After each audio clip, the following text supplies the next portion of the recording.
लड़की लड़का से बेपनाह मोहब्बत करेले करतिया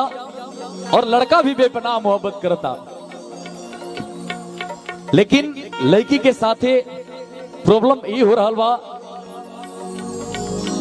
कि लड़की के शादी ओकर घर वाले कहीं और ठीक करत आड़े। लड़की प्यार करे ले लड़का से, लेकिन अब लड़की धीरे धीरे करके नजरअंदाज करे लागल, लड़का के इग्नोर करे लागल, ताकि तकलीफ आगे चल के और ना होके। लड़की जब इग्नोर करे लागल लड़का के, तो लड़का लड़की से कहलस का हाँ बा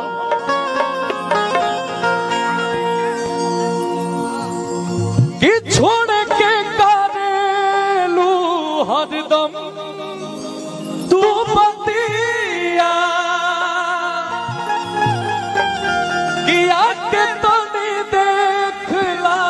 दीवाना के हालतिया कि तो हर मोहब्बत पड़ल हमरा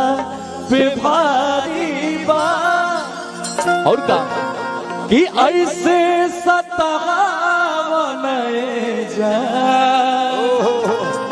कि ऐसे सतावन जा, हमरा दिल के बीमारी बा, हमरा दिल के बीमारी बा। बाबा छोड़ के करेलू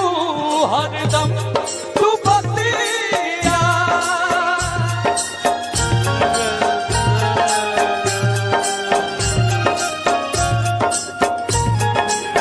आके तो नहीं देखला दीवाना के हालतिया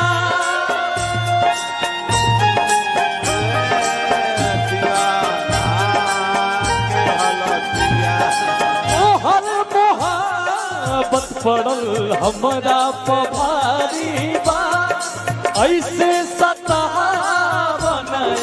जा, ऐसे सतावन जा, हमरा दिल के बीमारी बा, हमरा दिल के बीमारी बा, ऐसे सतावन जा, हमरा दिल के बीमारी बा, हमरा दिल के बीमारी बा।